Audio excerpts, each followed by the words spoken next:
বন্ধুরা, আজকে আমি কচুর শাক কিভাবে বানাচ্ছি সেটাই তোমাদের সামনে তুলে ধরছি।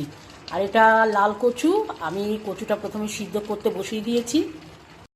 কচুটা সিদ্ধ হয়ে গেছে, এবার আমি এটাকে নাবিয়ে তারপরে জলটা ঝরিয়ে নেব।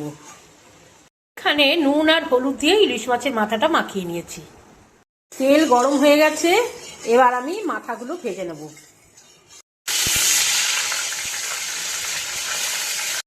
মাথাটা লাল লাল করে ভেজে নিয়েছি। এবার আমি এর মধ্যে কালো জিরে, তেজপাতা, কটা চেরা কাঁচা লঙ্কা দিয়ে দিচ্ছি। এবার একটু নাড়াচাড়া করে তারপর আমি এর মধ্যে কচু শাকটা ঢেলে দেব।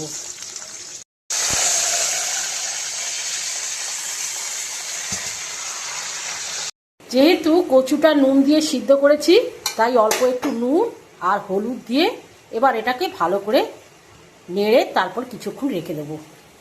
এবার গ্যাসের আঁচ কমিয়ে আমি 10 মিনিট মতো এটাকে রেখে দেব। যেহেতু কচু শাকে জল আছে, তাই আমি এটা ঢাকা দিয়ে রান্না করছি না।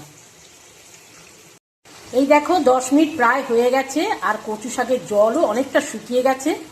আর কিছুক্ষণ রাখলেই আঠা আঠা ভাব এলেই তারপরেই কচু শাকটা নামিয়ে দেব।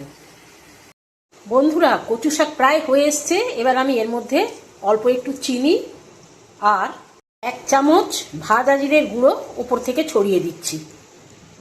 এবার আমি একটু নাড়াচাড়া করেই তারপর কচু শাকটা নামিয়ে দেব। কচু শাকটা হয়ে গেছে, এবার আমি এটাকে নামিয়ে দেব। কচু শাক আমিষ নিরামিষ যেভাবেই রান্না করা হোক না কেন, খেতে কিন্তু ভালোই লাগে।